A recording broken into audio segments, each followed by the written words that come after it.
Fala galera, sejam bem-vindos a mais um vídeo do canal Estamos em Obras e hoje eu vou finalmente falar sobre A Guerra dos Tronos, do George R.R. Martin. Mas só depois da vinheta, vamos lá!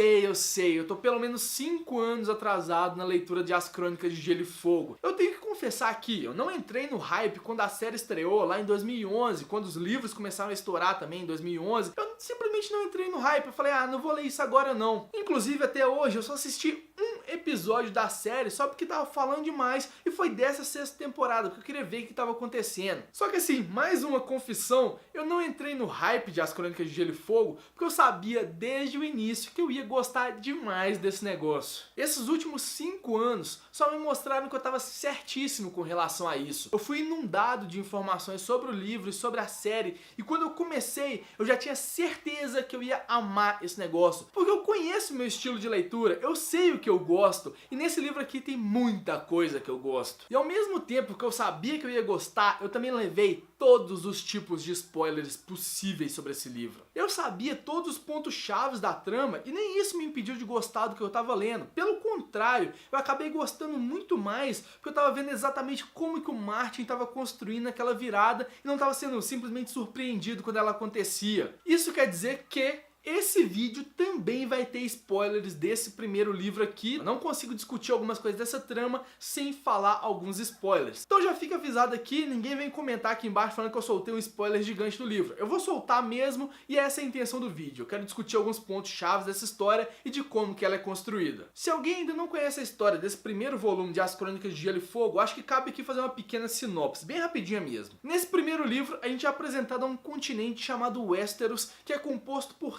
7 reinos. Tudo começa quando Robert Baratheon, que é o rei dos 7 reinos, ele perde o seu mão direita, o seu grande conselheiro, e ele vai até as terras do norte para conversar com um grande amigo dele, que é o Eddard Stark, que ele é o grande patriarca da família Stark, o protetor do norte, para ele poder ser esse mão direita dele, para ele poder viajar para o sul, para a cidade de Porto Real, que é a cidade administrativa dos 7 reinos, para poder aconselhar ele no reinado. O problema maior é que a Catelyn, que é a esposa do Eddard Stark, recebe uma carta da irmã falando que o Mão, que por acaso era o marido dela, foi assassinado. Ele não morreu por causas naturais. Sabendo disso, o Eddard, que também é chamado de Ned Stark, ele parte para o sul para poder investigar o que aconteceu e também poder proteger o amigo dele que talvez estaria em perigo. A partir daí, a gente é inserido em um mundo de maquinação política e briga pelo trono em que ninguém está realmente seguro. Essa é a base da história. Ela tem um ar de cavalaria medieval, com castelos, reis, cavaleiros. Tem a população completamente humilde que vive em volta dessa aristocracia, que tá lá simplesmente tentando viver a própria vida. Tem um toque de magia no ar também, que principalmente nesse livro aqui tá presente especificamente no último capítulo, que talvez seja o capítulo mais especial para mostrar isso. Então assim, é um livro que se enquadra brilhantemente no gênero fantasia e o Martin consegue explorar isso muito bem, tanto nesse primeiro livro aqui, quanto no segundo que eu já li e nas coisas que eu já sei da série também. Isso tudo que eu falei se desenvolve em 3 frentes narrativas um pouquinho diferentes, mas que estão todas meio que interligadas. A primeira delas é toda a trama política envolvendo a cidade de Porto Real, que é igual eu falei, a cidade administrativa de toda Westeros. E essa primeira trama também envolve o Ned Stark tentando descobrir o que raios aconteceu com o Mão do Rei e quem matou esse cara. A segunda frente narrativa aqui acontece em Essos, que é um continente vizinho ao Westeros. É nesse continente que está a Daenerys e o irmão dela, que é o Viserys. Os dois são os únicos sobreviventes da família Targaryen que foi expulsa do trono após uma revolução que levou o rei Robert ao poder. A principal trama deles é conseguir reunir um exército e tomar de volta as terras que seriam deles por direito. A terceira frente narrativa se dá no extremo norte de Westeros, lá onde fica a Patrulha da Noite. Essa patrulha é formada por homens já condenados e que não tem nenhuma esperança mais na vida, e a principal função deles é defender uma gigantesca muralha de gelo que divide os 7 reinos do extremo norte de Westeros. Esse extremo norte é imerso em várias lendas, é lá que vivem os selvagens, né, as pessoas que não fazem parte dos 7 reinos, mas também tem lendas sobre os outros, lendas sobre gigantes, sobre lobos gigantes também, então tem muita coisa lá em cima que é meio desconhecida para todo mundo, e essa Patrulha da Noite vai tentar proteger essa muralha e não deixar essas pessoas do extremo norte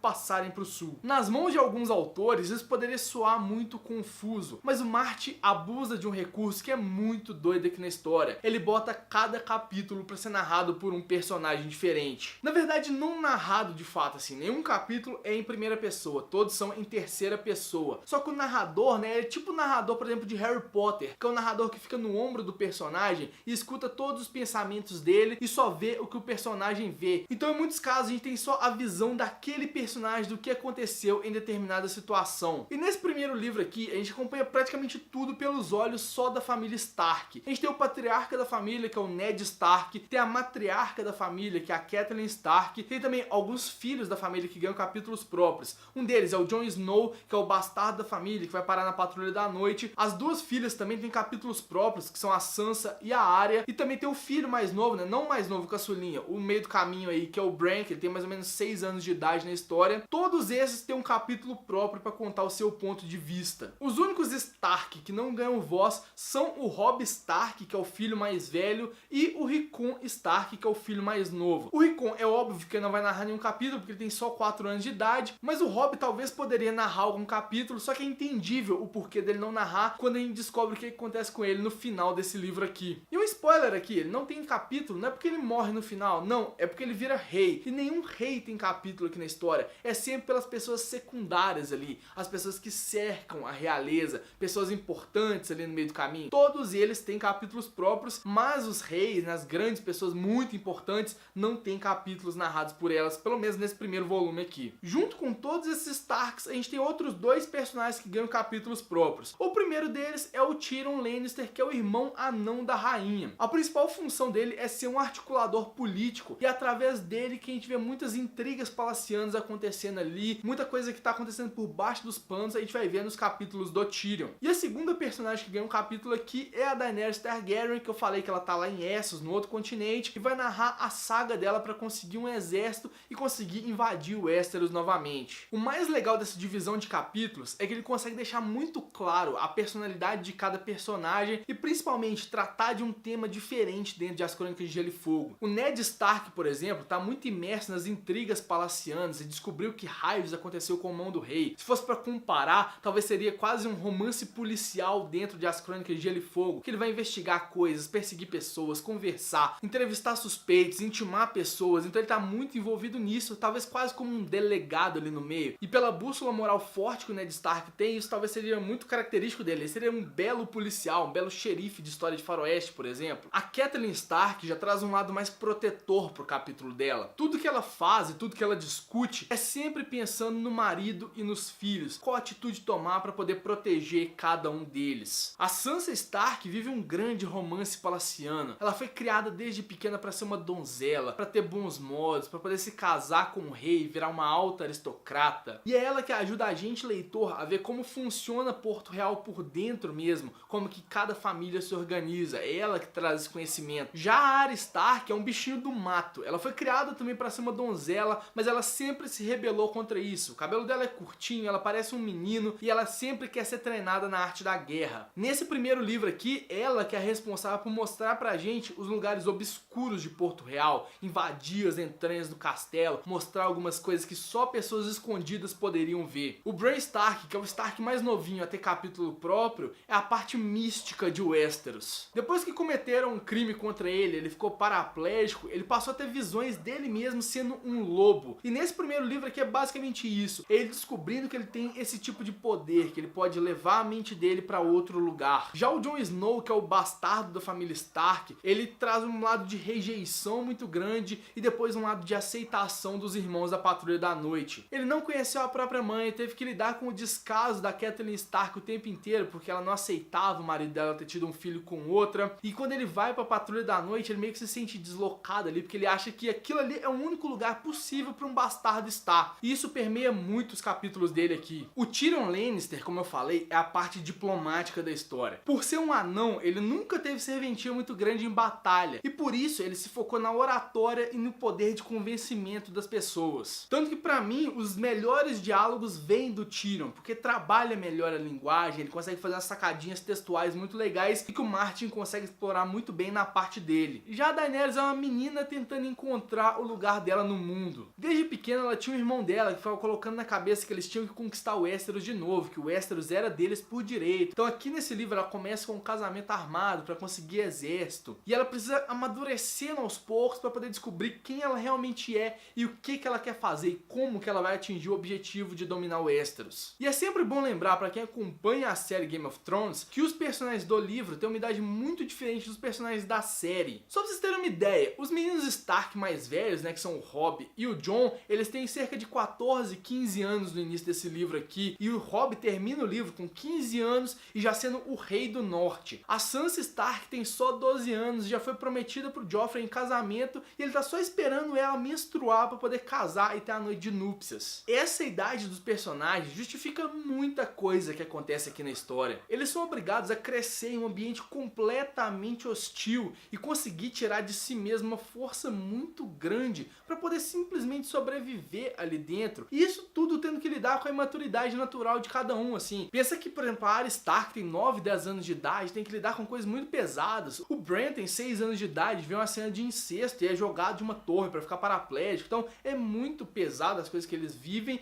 e eles têm que crescer mesmo nesse ambiente, tem que se desenvolver ali dentro e muitas das atitudes que eles tomam são justificadas pela pouca idade que eles têm. A gente tem que ter isso na cabeça o tempo inteiro na hora que tá lendo esse livro. Pensar, porra, a Daenerys tá muito burra, mas a Daenerys tem só 14 anos de idade. Pensa, 14 anos eu tava comendo terra, velho. 14 anos a Daenerys tá lá liderando exército. Então pensa só, é uma coisa muito diferente, lógico, é um ambiente muito diferente também. As pessoas eram criadas para se desenvolver muito melhor, não tinha essa história de adolescência como a gente tem hoje, mas enfim, ainda é muito novo pra gente poder ter essa maturidade toda que a gente espera dos personagens. Isso tudo é reforçado, lógico, pelo narrador da história, igual eu falei lá atrás, que é o narrador que fica aqui no ombro do personagem, que mostra só o que ele sabe, só o que ele pensa. Então a gente sabe muito sobre alguns personagens específicos. E isso é uma forma muito legal que o Martin usou para construir a história, porque ele pega capítulos muito curtos e enche a história de pequenos buracos narrativos. Ele não conta exatamente tudo o que aconteceu naquele período, mas pelo que aconteceu no capítulo, você sabe mais ou menos o que aconteceu antes e o que levou a acontecer aquilo que a gente está lendo. O Martin ter deixado a gente preencher isso com a nossa própria cabeça é o maior sinal que ele não subestima o leitor dele. Ele cria vários buracos na trama que a gente mesmo preenche e, porra, a gente é bem possível de preencher isso mesmo. Tá lá tudo mostrado pra gente, é só a gente juntar o ponto A com o ponto B com o ponto C, pensar um pouquinho, maquinar e falar, tá acontecendo isso daqui em tal lugar. Talvez seja por isso que a gente raramente vê uma ação de fato acontecendo na nossa frente. A gente fica sabendo dela praticamente por terceiro sempre. Isso fica muito claro em cenas de batalha e cenas de ação intensa, porque parece que o Martin não sabe escrever muito bem essas cenas e ele usa esse recurso de contar por terceiros para não ter que gastar essa munição, não ter que passar esse tempo descrevendo uma coisa que ele não é tão bom descrevendo. Ele é muito bom em diálogo, o diálogo desses livros são muito fodas e isso ele explora muito bem, as descrições são muito bacanas, só que a descrição de ação e de batalha ele não trabalha muito. Para dar um exemplo e ficar mais claro aqui, quando o rei Robert é atingido por um javali e morre, a gente nunca vê o rei Robert saindo para poder caçar esse javali. A gente já é acordado, né? Esse capítulo é na visão do Ned Stark. A gente é acordado e já joga na nossa cara, porra, o rei tá morrendo, corre lá pra você poder ver. E a gente fica sabendo, ao mesmo tempo que o Ned, tudo que aconteceu. Tem um ponto também importante aí que o Martin faz com vários capítulos, é que é deixar um pequeno gancho no final de cada um deles, para estimular a gente a ler mesmo. Só que como os capítulos são narrados por personagens diferentes, talvez a gente vai saber a resolução de um caso só 2, 3, 5 capítulos depois. Sem falar que ele faz alguns finais ambíguos que o personagem que a gente tá vendo aqui não sabe o que aconteceu e a gente também, por consequência, fica com dúvida. Essa dúvida só vai ser sanada quando outro personagem chega em cena e mesmo assim o personagem que a gente acompanhava, ele vai continuar sem saber daquilo. Por causa dessa característica, a gente várias vezes é surpreendido pelos pulos que a história dá. E isso fica muito claro, pelo menos nesse primeiro livro aqui, na história do Ned Stark. Na hora que vai se desenvolver o final do personagem, a gente começa a ver ele primeiro como um traidor, depois já pula direto ele pra cadeia e depois já pula direto pra cena da execução do Ned Stark. Então são vários pulos narrativos aí que a gente não sabe exatamente o que aconteceu no meio do caminho. Aliás, eu acabei de falar que morte do Ned Stark, mas esse é um dos pontos mais chocantes da história. Sempre me falaram que o Martin matava o personagem, não tinha dó de ninguém, que não era pra você se afeiçoar a ninguém. E inclusive eu já sabia que o Ned Stark ia morrer em algum momento desse livro aqui, só que se eu não soubesse, eu ia ser pego completamente de surpresa, que o Martin constrói a história toda pra gente acreditar que não, ele vai se safar daquela condenação. Só que no final não, ele simplesmente é morto, decapita o Ned Stark e a gente fica tipo, Uou, o que aconteceu aqui? E ele matar um personagem que tinha capítulo próprio é de uma coragem absurda, assim, porque a gente já se afeiçoou muito aquele cara, e geralmente a maioria dos escritores ia poupar esse cara mesmo, ia falar, não, esse aqui não vai morrer, mas o George Martin fala, não, esse aqui vai morrer mesmo, prepara que na Guerra dos Tronos tudo vale. Outra coisa que me agrada bastante aqui nas Crônicas de Gelo e Fogo, principalmente nesse primeiro livro, é a questão política da história. O Martin pensa o universo de Westeros como um universo vivo, em que qualquer ação vai causar um impacto em diversos outros setores, e ele gosta de explorar esses impactos nas outras cenas do livro, nos outros capítulos. São coisas bobas, tipo, se um rei vai fazer um festival em homenagem ao filho dele,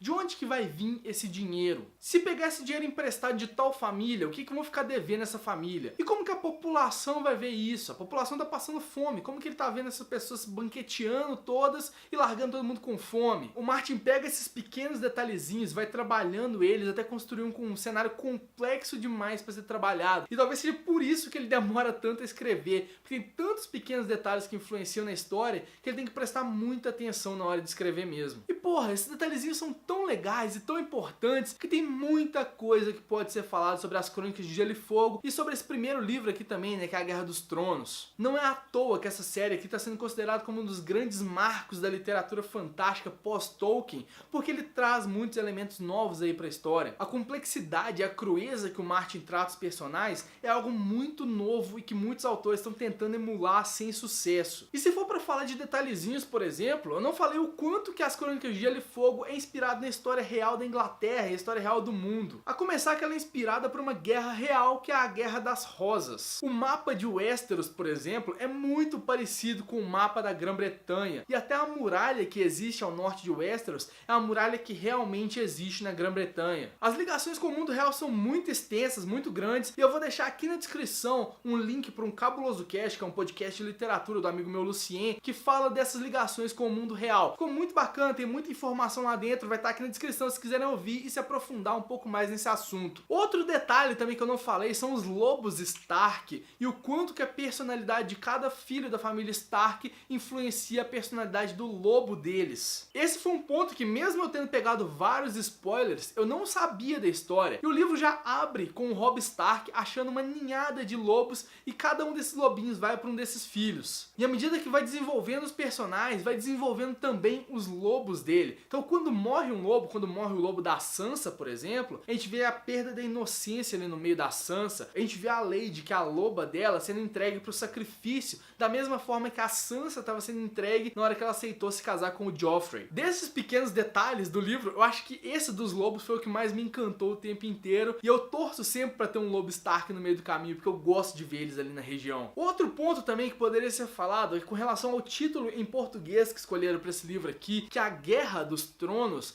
não é tão eficiente quanto seria uma tradução tipo O Jogo dos Tronos. Porque guerra mesmo não tem nenhuma nessa história aqui. Vai ter no segundo livro e no terceiro, mas nesse daqui não tem nenhuma guerra. Falar O Jogo dos Tronos é muito mais apropriado para uma fala que a Cersei, né, que é a rainha, a esposa do Robert Baratheon, que ela fala com o Ned Stark em determinado momento. Ela fala com ele a seguinte frase: quando se joga o Jogo dos Tronos, ganha-se ou perde. Não existe meio termo. E esse é praticamente o lema aqui de todos os livros, porque eles estão jogando para ganhar o tempo inteiro. Se eles não ganham, eles acabam mortos de alguma forma. O Ned Stark aprendeu isso da pior forma possível, perdendo a cabeça. A Cersei, por exemplo, tá viva até hoje. E bom, vocês viram aí que eu podia ficar falando horas e horas sobre detalhezinhos desse livro, tanto que eu gostei dele, cada ponto que eu poderia abordar melhor, e eu não vou fazer isso porque senão o vídeo vai ficar extenso demais, eu tenho mais coisa para fazer aqui pro canal. Se você quiser se aprofundar realmente em Guerra dos Tronos, eu recomendo primeiramente o canal da Veves Valadares, que é um canal que eu gosto pra caramba, que é de literatura também, e ela tem uma visão muito crítica sobre Game of Thrones, ela estuda literatura comparada, então ela traz vários paralelos interessantes aí. Eu vou deixar o link aqui na descrição também, pra vocês poderem ver, e também vou deixar aqui na descrição os vídeos que a Carol e a Mikan, né, a Mika com 3 N's, elas fazem juntas sobre Game of Thrones. Elas fizeram uma cobertura gigante sobre a 6ª temporada da série, elas falam bastante sobre os livros, toda semana tem um vídeo sobre Game of Thrones, e eu vou deixar aqui na descrição também, se vocês não conhecem, por um acaso, se não conhecem o canal delas, vai estar aqui na descrição. descrição e vai lá porque vale muito a pena acompanhar cada material que cada uma delas lança sobre a série. Então é isso, faz as coisas de sempre, curte, compartilha o vídeo, mostra pros amiguinhos, se inscreve no canal se não for inscrito e comenta aqui se você já leu A Guerra dos Tronos, né, esse primeiro volume de As Crônicas de Gelo e Fogo. Nos comentários também eu vou liberar spoiler, não tô nem importando pra isso mais, porque eu já enchi o vídeo de spoiler mesmo, mas se quiser comentar aqui, discutir algum ponto específico, tô super aberto pra discutir a obra inteira como um todo assim. Eu já li o segundo volume, vou começar a ler o terceiro, minha meta é terminar o terceiro até o final do ano, pra ler o quarto e o quinto no ano que vem. Eu não tô com pressa nenhuma de acabar, porque o Martin ainda não anunciou o sexto livro, talvez o sexto livro saia ano que vem, ninguém sabe nada ainda, então eu vou lendo com calma, assim, uma calma quase desesperada, porque eu gosto bastante, né, tô gostando bastante, mas eu vou lendo com a parcimônia que dá, vou lendo um pouquinho a cada dia, sem botar prazo nenhum. Mas é isso, comenta aqui e vamos conversar sobre a Guerra dos Tronos.